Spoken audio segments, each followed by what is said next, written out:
Hello there, everyone, and welcome to the third episode of my dumb little wrestling podcast. And we got a pretty big one for you today. We are looking at the Money in the Bank 2023 event that was just this past Saturday in London. And oh boy, what a show it was! It was a pretty good show overall. There was a few bumps, a few bumps and bruises, but other than that, it was a pretty good show. WWE's been putting on some great PLEs, or I usually still just call them pay-per-views. But from Rumble to right now, I don't think they've really done a bad job at any of their shows. They've been having a nice string of shows from the beginning of the year to like about the halfway point of the year so far. So good job, Triple H, and good job to the boys in the back, I guess. And yeah, let's kick it off. Like I said, we're looking at Money in the Bank 2023. Every time there's a pay-per-view or WWE PLE, the weekend after it's on, that's what the podcast episode will be about. Other than that, it'll be like a random event from somewhere or just whatever I'm thinking about, during that week. But we're going to talk about it. The London crowd, of course, we knew going into the show, it's going to be on fire, and it was. They were on fire. They were chanting, they were singing, they were doing all their silly shenanigans. I love the UK crowd so much. UK indie wrestling is always fun with like the smaller crowds just chanting their own little creative little chants, and it's all fun stuff. But they kicked off the show on the kickoff. They announced that they were going to start the show off with the men's Money in the Bank ladder match. So I thought, oh yeah, they're gonna do it. They're gonna get the crowd excited to kick off the night. They're gonna be chanting "LA Night, yeah." But no, the men's Money in the Bank ladder match happens, and Damian Priest wins. Wow, okay. I mean, I said in my predictions video that he'd be a good pick to win, but Logan and LA Knight were the two obvious people to attach that briefcase to, but they gave it to Damian Priest. And you know what? He deserves it. He's been doing some good work the past few years. Good U.S. title run, good match with Bad Bunny in Puerto Rico at Backlash. So, I mean, he deserves it, but damn, that's just, I don't really know how to feel, but let's go through the match real quick. It opened the show, and it was a solid match overall. I did like the women's ladder match better, but I'll get to that later. Some spots did look pretty messy, or they didn't seem like they went as planned, but overall it was still good. Logan Paul does a frog splash to Damian Priest on a bridge ladder. It's like resting on the ring apron and the steel steps. And oh my god, that ladder did not budge. Nobody budged except for maybe Logan Paul and Damian's rib cages and chest muscles. I don't know where I'm going with that, but that looked so stiff. Yeah, Ricochet does a springboard 450 to Pete Dunne and Santos Escobar on another bridge ladder. A lot of ladder bridges. Santos was climbing the ladder. Butch, or well, I still call him Pete Dunne, but Pete Dunne climbs up, locks him in a sleeper hold, and they kind of slowly climb down the ladder and fall back onto a bridge ladder, and Ricochet, being the springy little boy that he is, 450 splash. Very nice, very creative. And in probably the coolest spot of the match, and I know you know what I'm talking about, but it was also probably the messiest. LA Knight pushes Ricochet and Logan Paul off the ladder. I think I know what they were trying to go for here, but they both try to stop and land on like the top rope, but Logan lands on like the middle rope and Ricochet's on the top rope. They're like kind of, shaking the ropes, are not really helping them out by like wobbling all over the place, but they're ropes. They're going to do what they do. And they finally kind of get to an upright position. Logan is still halfway in the ring. Ricochet is like on the outside. He's like, all right, we just got to go for it. And Logan Paul, Damian Priest set up two tables on the outside earlier in the match, and it came back to bite Logan Paul. Spanish fly from the ropes through one of the tables, and Ricochet's head hit like that first table. And damn, Logan landed on like the side of his neck and like slid off after the crash and hit the barricade. At the end, when they were showing all the damage at Logan Paul, it seemed like he had a cut maybe on a shoulder or something like that. I know he was bleeding, but shit happens. So I'm not gonna be like LMAO, they botched that. Ha ha ha ha. Nah, shit happens. What are you gonna do? It's wrestling. It's unpredictable. But they made it, at least. It didn't look crap. It looked scary, but not like they didn't completely miss a table or they didn't completely fall on their faces. It still looked okay. So good for Ricochet. And good for Logan Paul. Logan Paul being a celebrity little influencer guy. It takes some balls to get into a ring and do some crazy shit like that. So props to Logan for, doing that. And Raw's on in the background right now. And I think they're setting up Ricochet versus Logan Paul for SummerSlam. And you know what? I'm for it. They should have a nice little flippy-do match. it'll be fun, fast paced. I can't wait. So yeah, the table's outside, big mess. Yeah, nasty landing. And so towards the end of the match, Damian Priest gets sent out of the ring by LA Knight. He takes out the rest of the competition. He takes out Shinsuke, I believe. Ricochet and Logan are obviously knocked out on the outside. Butch in the match also does a beautiful moonsault off the top of the ladder to the rest of the competitors on the floor by the announce table. It was really nice, really slick. But LA Knight, yeah, he is tossing them all out the ring. Awesome. And he climbs the ladder. Oh yeah, wait, Butch gets taken out by Damian Priest. He gets chokeslammed off the side of a ladder against the ladder that was leaning up in the corner. He hit like the corner of it too, so it looked really brutal. I hope Butch is doing okay. But LA Knight, after sending everybody out the ring, he is up there. He has his hands on the hook and the briefcase. So like, oh yeah, the typical little unhook it, pull it off. You're not Jack Swagger, so you're not going to take a year. Sorry, Jack. But no, Priest out of nowhere, his hand, his big meaty claw, grabs LA Knight by the throat.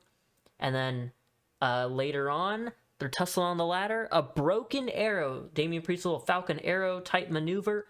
He flips LA Knight off the top of the ladder to the floor, and he jumps down with him. It looked a bit messy, but, he knew what he was trying to do. And Damian Priest climbs up, and he wins the ladder match. He wins the Money in the Bank briefcase. He's Mr. Money in the Bank, Senor Money in the Bank. Wow. I like Damian a little bit.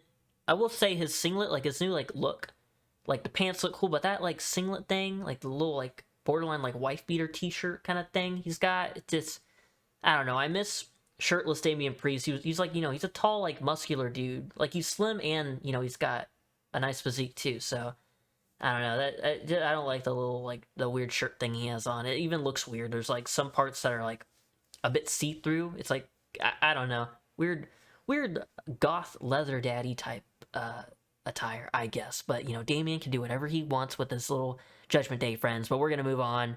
It was a good match, yeah. But LA Knight was the perfect guy to win the briefcase. I think he still should have won.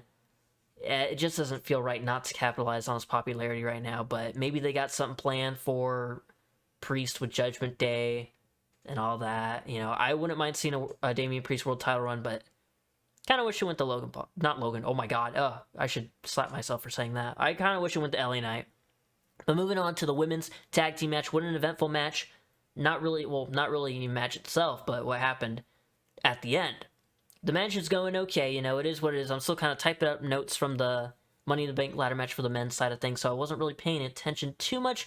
But then, when I'm looking, Ronda gets tagged in, and then Shayna, boom, blast from behind, puts her in the Caribou clutch, and just Liv is sitting there in the corner oh, okay, what the hell? And Shayna walks out. Raquel and Liv become the new tag champs. They pin Ronda Rousey. Now, I am 100% for a Shayna-Ronda feud and a Shayna, kind of face turn, because let's face it, no one's going to really cheer Ronda Rousey. And I want Shayna Baszler to go on a nice monster heel run, but this felt completely out of nowhere, which is a good thing and a bad thing, because it's they just won the women's tag titles, then they unified the tag titles, so they're on a bit of a roll, and then Shayna turns on Ronda. On Raw, I was waiting to record this after a Shayna and Ronda segment to see what the reason was, and, it's somewhat justifiable reasoning. Shayna says she worked her ass off to be here. Ronda did not. She walked right in there, and, what the hell, man? And I get it. They'll build up more, but I don't know, man. I like the turn, but I wish it would have been done a bit better, because you bring up Alba Fire and Isla Dawn. They're the NXT Women's Tag Champs. It's okay, why bring them up while they have the belts? But whatever, go Queen, slay. And then we want to challenge you, and they have a little match. I didn't see the match, but someone said it was a squash. I hope it wasn't, but I didn't see the match. But I know Ron and Shayna won the titles and unified them. And then they defend the titles against Liv and Raquel, and then you turn on Ronda. Why? What? You're on such a hot streak right now, guys. You're winning championship gold. What are you doing, Shayna? And it just kind of makes Alba Fire and Isla Dawn look like a joke. It's they lost or not look like a joke. I mean, losing to Shayna and Ronda is not terrible. They're both badasses. but that was like their second official tag match on the main roster since being called up for the draft, and they lose. And what? Like, why not have Shayna and Ronda lose? That way Alba Fire and Isla Dawn win. Be like, whoa, new tag team. They're pretty good. They beat Shayna and Ronda. Wow, look at them go. And then maybe have a rematch at not SummerSlam, Money in the Bank, and then that's where Shayna does the turn. Like, F this. I don't care if we win back the titles or not. I'm attacking my friend Ronda Rousey, and we're going to have a feud. You know, another idea I had is why not have Alba Fire, Isla Dawn win, maybe by like a roll-up, be like, whoa, that was a fluke, I want a rematch, says Shayna and Ronda. Then Liv and Raquel come back, hey, we never lost the titles. Triple threat women's tag belt action. It would have made the match more like look forward to, like really the only thing going into this match that was worth it, like, you know, worth watching was like, oh, Liv's back, yay, let's see her go. But I don't know. Maybe I'm crazy, and maybe it didn't do that much damage to the Fire and Dawn, but it just, I wish the turn would have made a bit more sense, and it like would have been done better. But I do like that Shayna and Ronda are separated, and Ronda might be leaving WWE. That's, you know, I hope she goes and lives her life, and yeah. And I hope Shayna beats her at SummerSlam, because I think that's what they're going to do. But we're going to move on to Gunther versus Riddle. Riddle looks like he's wrestling with like a sock on, I wrote in my notes, because he has like an injured ankle, so he has like tape covering most of his ankle and foot, and it just looks like me when I wake up and I put on one sock and I can't find my other sock. Just a little observation. But it was a solid, fast-paced match. The ending, we see Gunther chop Riddle's injured foot, and oh my god, it's so fun. He's like slapping, he's chopping his foot and locks him in an Achilles lock for the win. I was just gonna say leg lock, but I believe Cole or Barrett on commentary announced that it was an Achilles lock, so I'm just going to call it that. I trust you, Mr. Barrett and Mr. Cole, which they seem like they were having fun on commentary. I like the duo of Barrett and Cole, because, you know, Barrett is an experienced wrestler, so he knows all the little tidbits, and he's a nice little heel. But yeah, very good finish, but that is not the end. We have Drew McIntyre returning to a huge reaction. The crowd go insane. Drew comes in the ring. Michael Cole drops a line that wasn't crazy, but it really, like, it felt like a cool line. There's a pissed off Scot in London or something like that. I thought that was a cool little line from Michael Cole. But Gunther shoves Drew in the face, like he just shoves him out of the way. Not worth his time, because he beat him at Mania. But then, you know, Drew hits him with that headbutt, the Glasgow kiss, in return, then hits a Claymore on Gunther and raises the Intercontinental title up high, and the crowd are loving it. And this SummerSlam Hoss fight is going to hit hard. It's going to be so good. I can't wait for McIntyre and Gunther. The match between Riddle and Gunther was fine. Not one of Gunther's like big, oh, what a great match of the year candidate. But, you know, it got the job done. It did what it needed. So, yeah. We're going to move on to Cody versus Dominic Mysterio now. We're kind of burning through this card, but maybe it'll last an hour like most podcasts. They usually go about 50 minutes. But we have Cody Rhodes versus Dominic Mysterio. Rhea's hair, you know, little side note, Rhea's hair looks sick as hell, dude. Like the black and white stripes on the side, pretty cool. Throughout the beginning of the match, Dom tries to run away from Cody numerous times. He runs up the entrance ramp. It's a very long entrance ramp, but Cody catches him. He tries to go through the crowd, but Cody catches him. He's a quick boy, that Cody is. And he takes off his cast for his arm. The doctors say, or the medical officials say, that his arm is basically healed, so good for Cody. He has adrenaline in his soul. The crowd are singing Cody Rhodes' name. You know, Cody, Cody, Cody. I think that's something like that. Or, I don't know. They're doing some kind of fun little sing-song, so good for the UK crowd getting involved. Rhea gets involved a little bit in the match as well. Not just the crowd. Rhea's doing some shenanigans, but it doesn't really do much. Cody pretty much picks up an easy win over Dom Dom in the match towards the end before he hits a crossroads. He has him in like an Alabama slam position, then does a little airplane spin with Dom. Still, you know, his legs over Cody's shoulders. Alabama slam was fun. No Brock appearance. He appears on Monday Night Raw earlier in the night, since I'm recording this Monday. And they have a nice little brawl, and Cody gets the upper hand on Brock, so we'll be getting, for sure, Cody and Brock at SummerSlam. Cool. This match is fine. This might be controversial or a little hot take, but I don't care for Dominic Mysterio. I don't. It's funny. Every time he picks up a mic, the crowd boo him out the building. It's fun. It's okay. I just don't care about Dominic Mysterio. I really don't. If maybe once he, like, I like him as a heel and I like him with Rhea, but it isn't hitting with me as much as it is for a lot of people I see on Twitter who are like loving it. It's just not for me, and that's okay.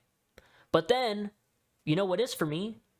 Mother effing John Cena.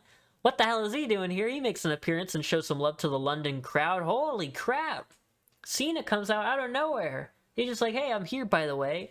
He puts over the UK crowd more than Austin Theory at Mania. He says London deserves a WrestleMania, which gets the crowd just out of their seat going berserk. Like, hell yeah, give WrestleMania to London.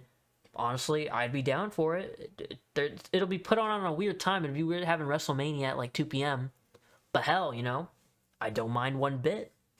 There's 2 nights of it. London crowd are going to be hot throughout both nights. Give London a WrestleMania. Next year it's going to be in Philadelphia, right? The big Liberty Bell kind of thing. So maybe a couple years after WrestleMania 42. I don't know. Send WrestleMania back down to Texas. I know we've had it a lot, but I'd love to go. Thank you very much. But Grayson Waller comes out. The Grayson Waller effect. He says that he loves Cena's performance in Scooby-Doo, and I can't recall Cena being in Scooby-Doo. I guess it's that the new one, a pup named Scoob, or I think it's just called Scoob. I didn't see it, but if Cena's in it, that's cool. I'm sure he was very moving, very touching in the Scooby-Doo movie. But Waller says WrestleMania should go somewhere like Australia. And you know what? I wouldn't be against that either. Super Showdown with Buddy Murphy beating Cedric Alexander for Cruiserweight Championship was pretty nice. I love the hometown boy. And it was a pretty cool looking arena. But yeah, it's cool to see Grace Waller in a segment with someone like John Cena. This segment alone kind of did a bit more for Waller than a whole feud with Cena going into Mania did for Austin Theory. So I'm glad Waller is getting big time attention, but he says he wants to save Cena's career. He needs one viral moment, and he wants to be on the Grayson Waller effect, at WrestleMania in Australia. And Cena says no. He's trying to enjoy his time with his friends. Wink, wink, nudge, nudge. And then Grayson's like, no one says no to me. Oi, oi, oi. And then Cena, gets attacked by Grayson Waller, but it doesn't last forever because Cena gets up. He rises above hate. He rises above Grayson Waller and hits an AA. The attitude adjustment on Grayson Waller sends him home packing. Campaign for Australia, WrestleMania, somewhere else. But yeah, the crowd loved every bit of this. And, awesome to see John Cena do, even if it wasn't a match. I thought he was going to announce something for maybe SummerSlam. Maybe we'll see a Grayson Waller John Cena match at SummerSlam. I don't know. It'd be pretty cool. Holy crap. Okay, I don't know if Cena's going to be busy or Grayson Waller's going to be healed. I know he does have an injured foot, or I think it might be healed since he was able to take that AA.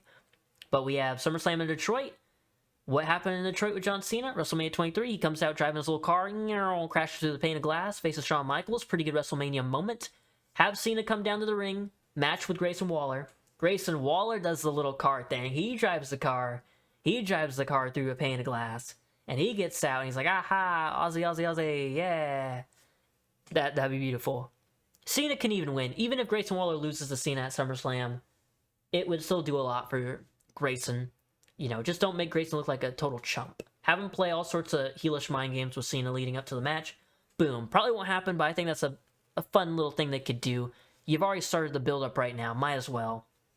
And it'd be good for someone like Grayson Waller to be in the ring with someone like Cena in an actual match. And it might work out more for Grayson than it did Theory, just like this segment did. But we're moving on to the women's Money in the Bank ladder match. I like this better than the men's. I think it was all the spots they did. It wasn't as botchy slash messy or whatever. I think they did everything they wanted to do pretty good. I can't recall any terrible moments.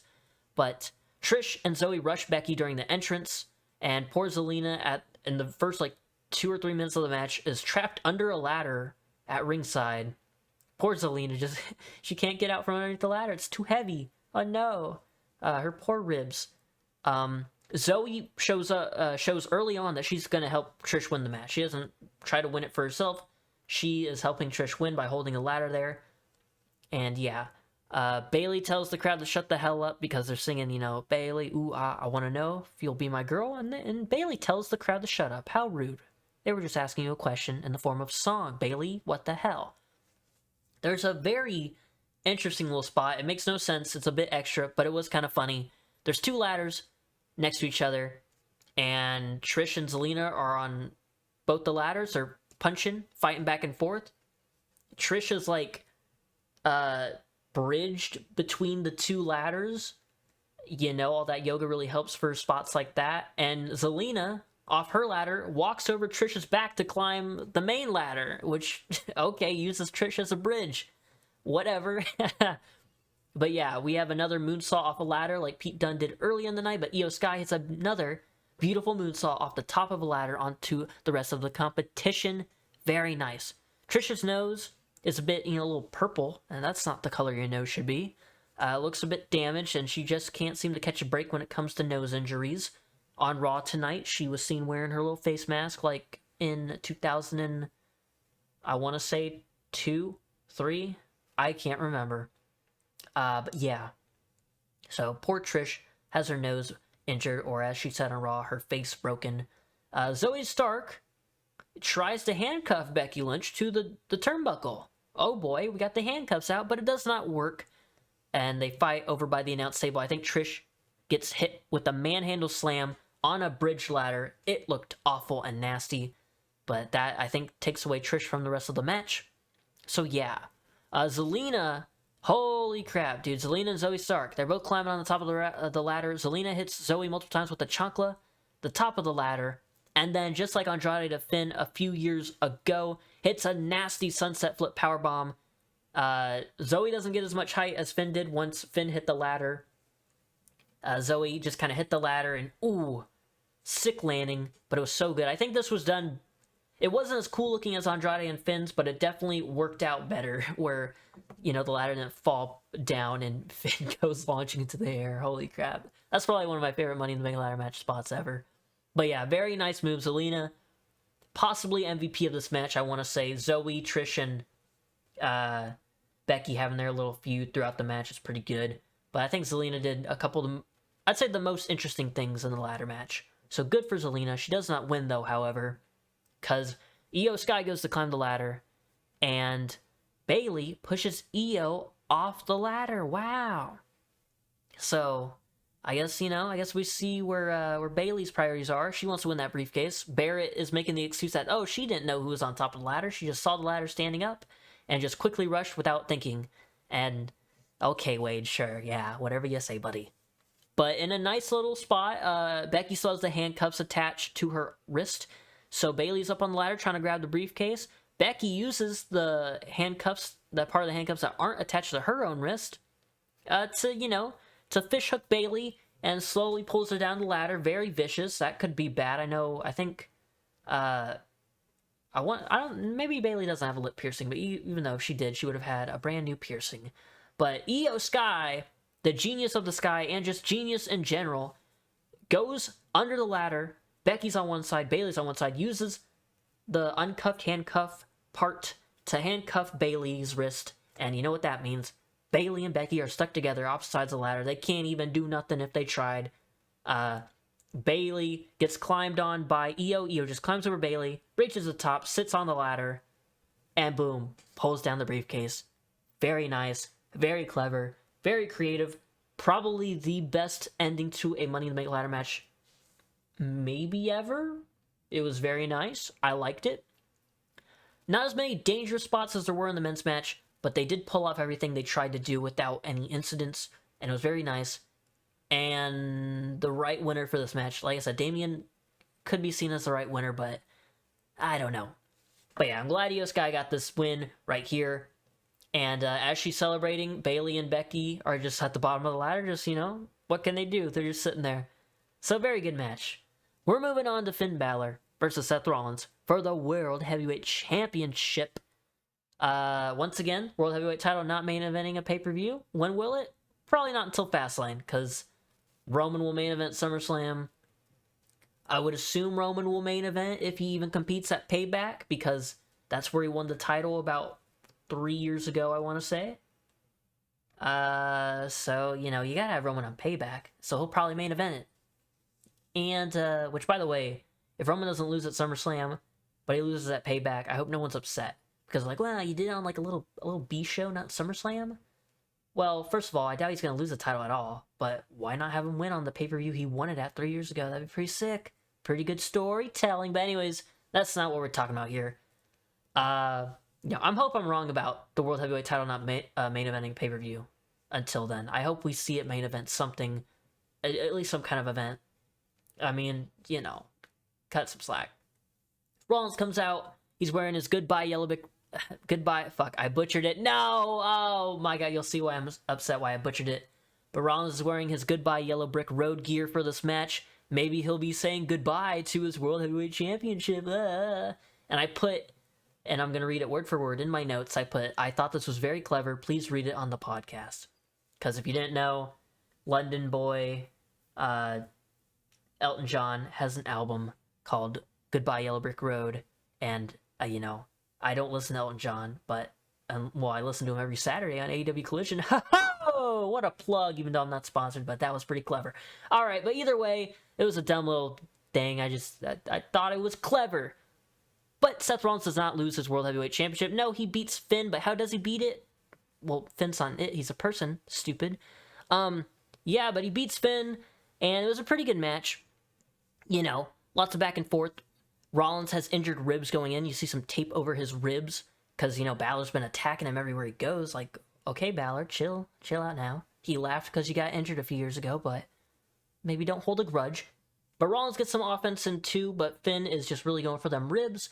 Rollins counters Finn's Pele kick and rolls him and hits a pedigree. Very nice, very slick.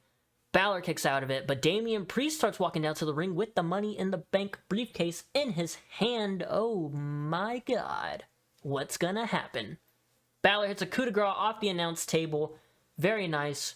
Very innovative. Finn can hit that double stomp anywhere, but off the announce table was fun to see. Balor goes for another one, this time in the ring to finish the match, but Priest slowly gets closer to the ring, and Balor's like, hey man, what do you think you're doing? And he shouldn't have been distracted, because that gives Rollins the opportunity to, Finn jumps off the top rope, but since he was distracted, Rollins, hits a little bit of a stomp on him to retain his title. It was a good match. Nothing crazy happened. It was just, Rollins and Finn are always going to put on a good match. And, it was a nice little tease with Damian. He walked down the ring. It's like, ooh, trouble's brewing. And he sits down at ringside. He gets a little folding chair. He's like, yeah, I'm just going to watch. He sits up, stands up. He walks to the ring. Finn immediately is like, hey, whoa, what you thinking here? But he got too ahead of himself. Nice ending to the match, even though the match wasn't anything too crazy. But yeah. And then it gets announced that the Grayson Waller effect is going to be at Madison Square Garden on SmackDown this week, and Edge will be the guest. Whoa, maybe we'll get Grayson versus Edge at SummerSlam, but I don't know if this will be used to build Edge against Grayson, or maybe Edge versus somebody else. I could see it going like, Grayson is being a smartass with Edge. He's like, well, didn't you get beat up by John Cena? Ha ha ha, chuckles to himself. And Grayson's like, oh, wow, you bitch. I don't know what he'll say. He'll probably say something funny. But then Edge, Cena's busy August 5th, SummerSlam, but I'm not. Boom, Grayson Waller versus Edge. Nice. I'll take Grayson versus Cena, Grayson versus Edge. I'll take both of them. But now it's time for your main event. And as Justin Roberts would say, shit's about to hit the fan. We have the Bloodline Civil War. Paul Heyman. Okay, I'm going to get this out of the way now. Roman matches in general, but also, it seems a lot of the stuff in the Bloodline story, but mainly Roman Reigns matches since becoming Tribal Chief. The first 10-15 minutes, maybe that's just me not really keeping track of time, but what it feels like, they're probably the most boring moments in a wrestling match you could have. Walking around, sure, Roman's talking his shit talk, and it's funny. The UK crowd, by the way, shout out to them, they really helped with the typical opening moments of a Roman Reigns match. They're chanting at him, they're always loud throughout. Good on the UK crowd. If it was any other crowd, at least in the States, it would probably just be like murmuring throughout and Roman just kind of chilling. Yeah, so getting that out of the way, Roman Reigns matches, the first probably half, if I'm being honest, are always not very, at least recently. Besides the WrestleMania match, even the Sami match at Elimination Chamber, the crowd are hot throughout, but it takes like 5-10 minutes for them to even like start throwing hands, and I get it, story, cool, stop. I like wrestling to see the cool wrestling stuff, not the let's walk around for an hour. Okay, that's just probably me being a little bitch. Say what you want. That's just my thoughts on it. But I'm saying this to give props to the crowd for helping this feel more fun instead of just me. I was thinking about this. I know I'm like not getting into the match, but I was thinking about this. No disrespect to Roman, he's been doing like the most important work for WWE on screen, being the tribal chief, all that stuff. Good story, good for them. But Roman Reigns, at least the past maybe year, has had the most amount of matches where I just want to pick up my phone and just start looking at Twitter while they're getting all their early shit out of the way. I don't know why. The biggest example is Night of Champions, Owen Zayn versus the Usos. Or no, not Usos, Roman and Sikoa. Dude, for the first 15 minutes of that match, I felt like I was like about to doze off. I was like, holy shit, why is this going so slow? But either way, enough ragging on Roman. This match was great. For the story stuff, you know. Yeah. The crowd start chanting stuff at Roman Reigns, but early on, Paul Heyman helps fire up Roman Reigns by saying, do you want your son sitting at the Usos table? That's their goal. Holy shit, Paul. Okay. Roman, do you want your son sitting at their table, huh? Wow. That was such a good line. But yeah, the crowd are always chanting stuff at Roman, like, stand up if you hate Roman, stand up. If you hate Roman, stand up. And then later on, it's like, if you hate Roman, sit down. If you hate Roman, sit down. Very nice. UK crowds are always fun. Yeah. So Jay and Solo get tagged in, and things finally start to pick up.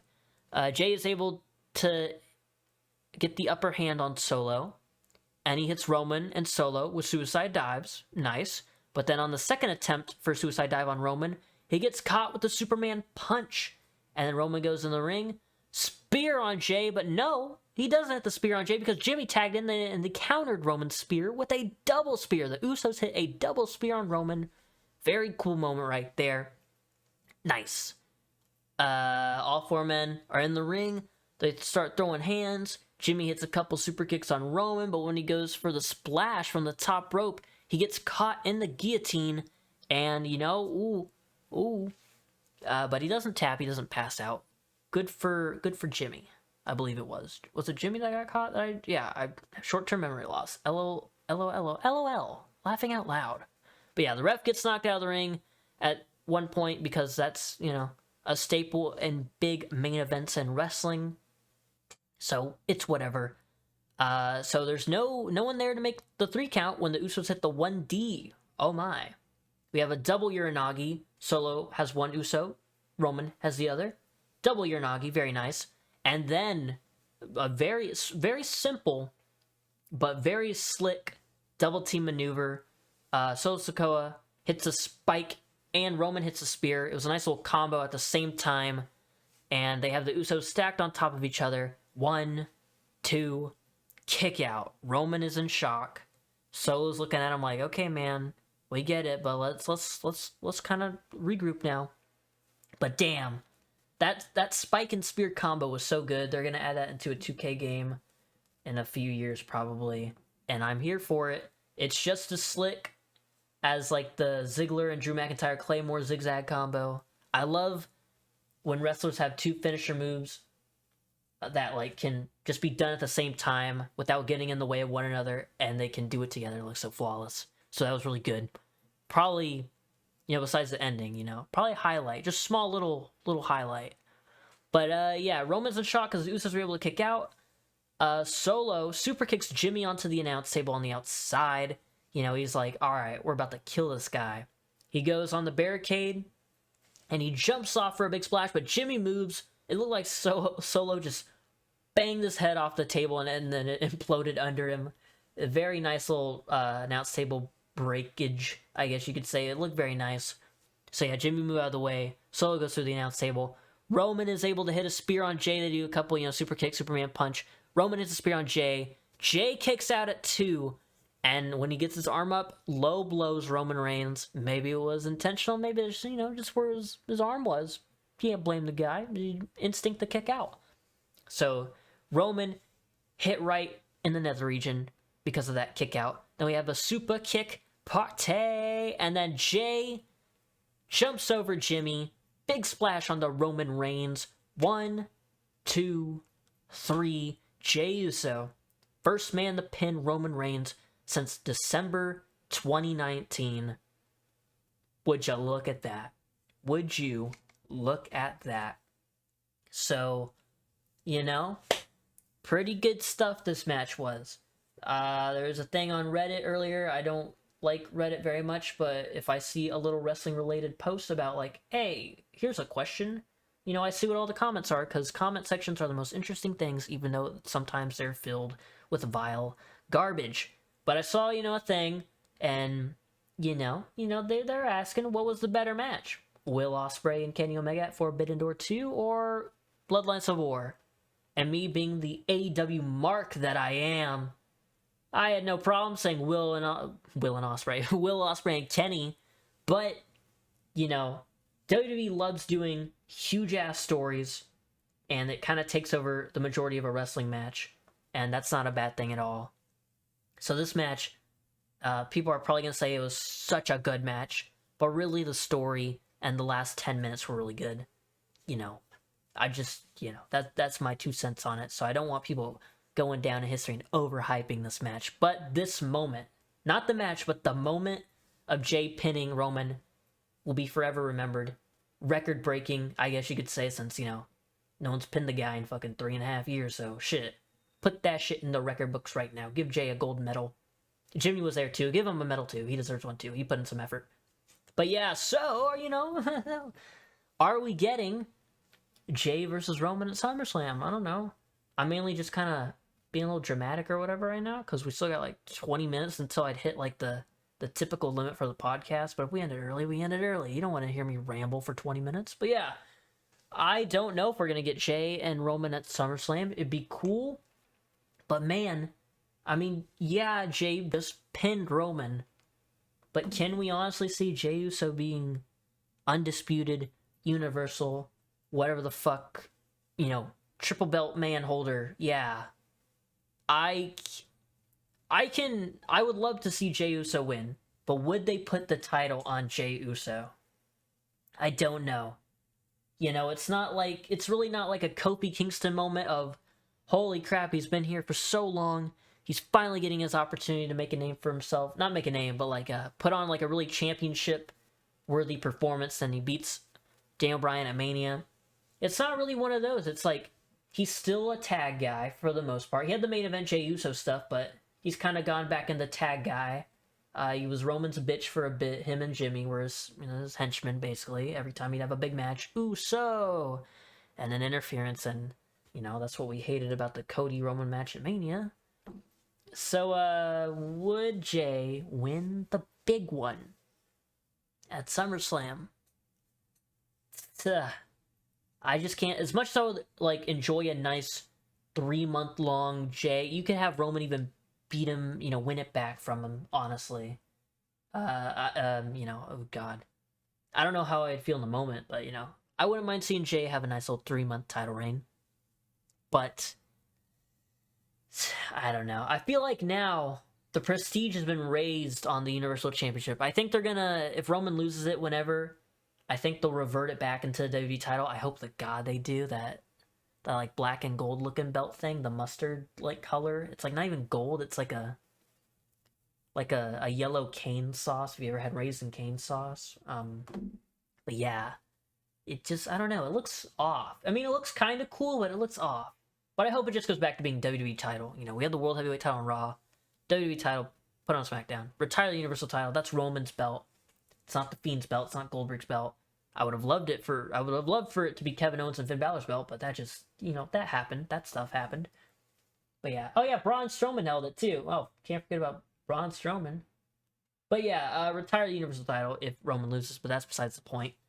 I would assume they would have to do Jey and Roman at SummerSlam. Jey, first person to pin Roman in 3.5 years. If anyone is a contender for that title, it has to be Jey Uso. What? So I think,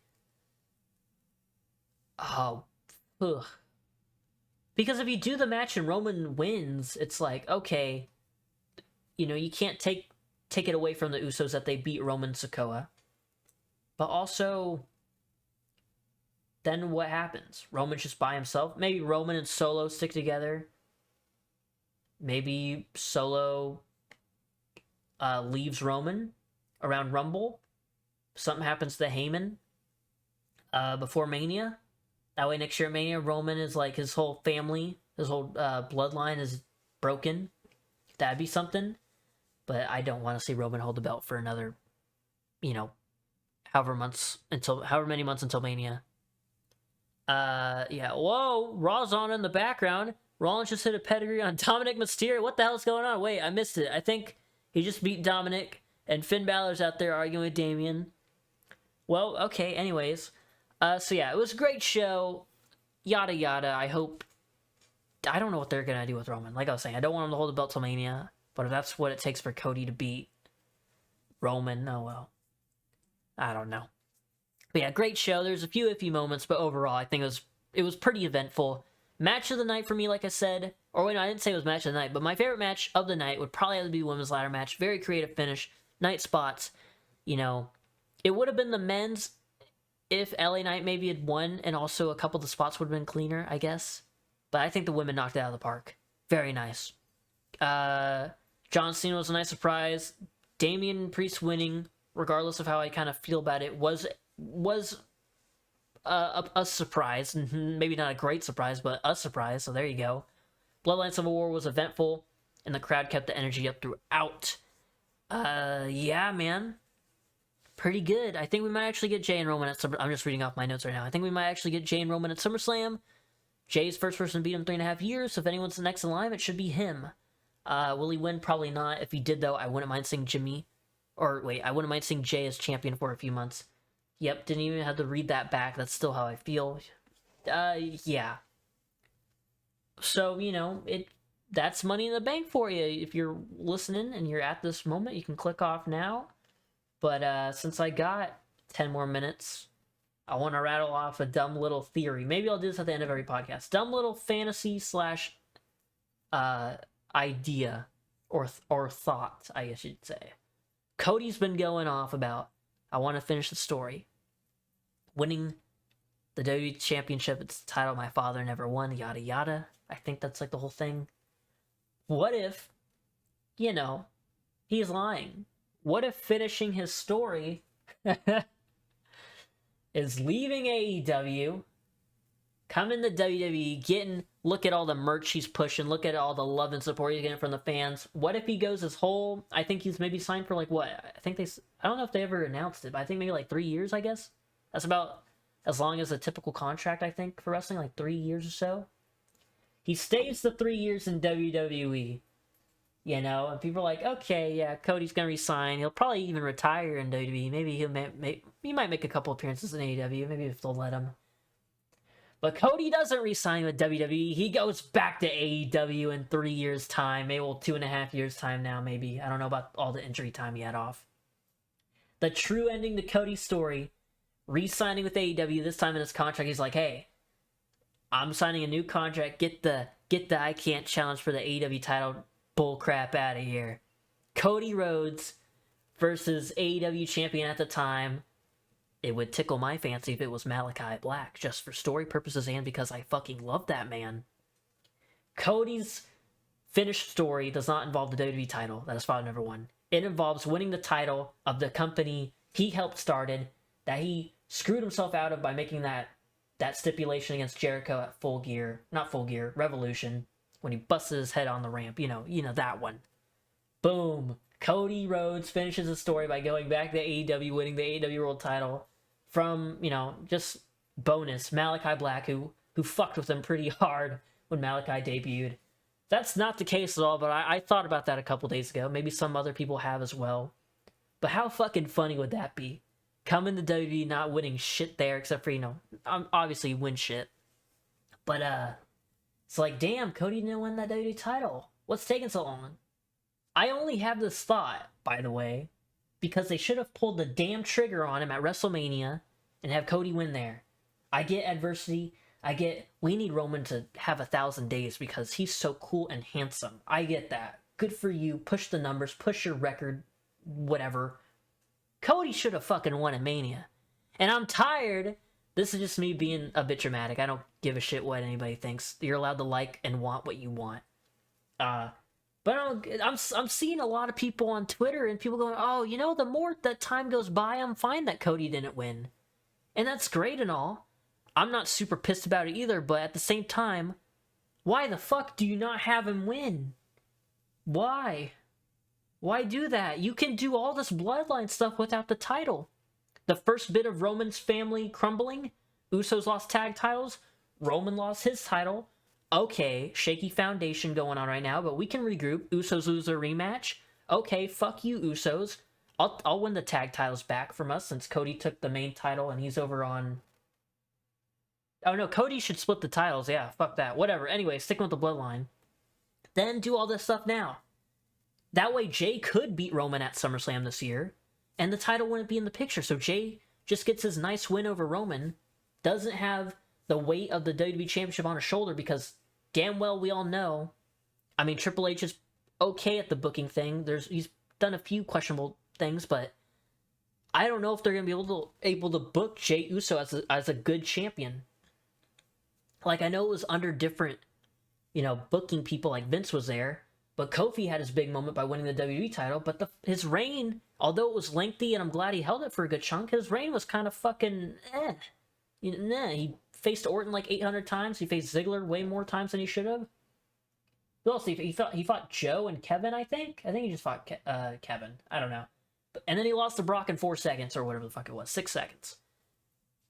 I don't think, unless it's like a guy you're building up, as much as I love Kofi, but Kofi's mainly seen as like mid-card tag, I don't know if I can trust them giving like a guy that's been kind of sitting in the middle of the card most of his career a big championship moment just for them to flounder it, and everybody just goes on and says, oh, well, at least he won.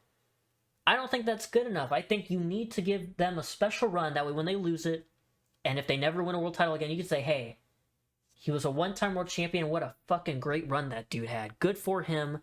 Not like, because now when, at least, the people, or, I've talked to / watch, and, oh, Kofi, he won the title. It was a great moment at WrestleMania. A shame his run was a bit shit, though. It's like, oh, fuck, no. But, like, they're not telling tell me when I'm telling lies, that kind of shit.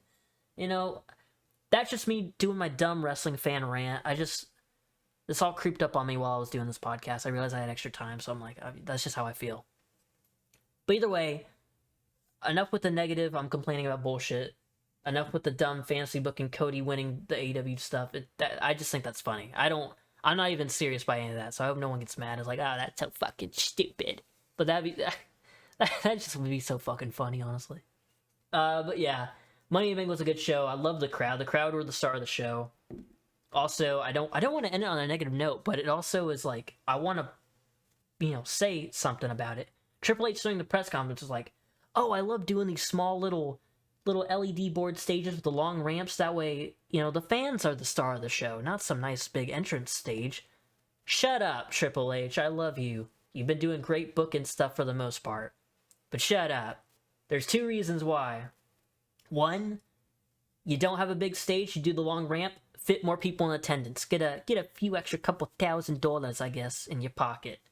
Number 2, y'all haven't been doing creative stages for the past fucking, 5 years, unless it's, WrestleMania. So, what the hell? You're just, I don't want to say lazy, but you're just bullshitting us. That's not, you don't even consider it, do you? Triple H, huh? Paul. Whatever. Props to Triple H, she did a great show. Money in the Bank was fun. Ladder matches were great. The environment was great. Cena coming back was great. I'm glad they kept that as a surprise, too. No one leaked it or reported it. So that was cool to see him back. Wrestling's fun with surprises.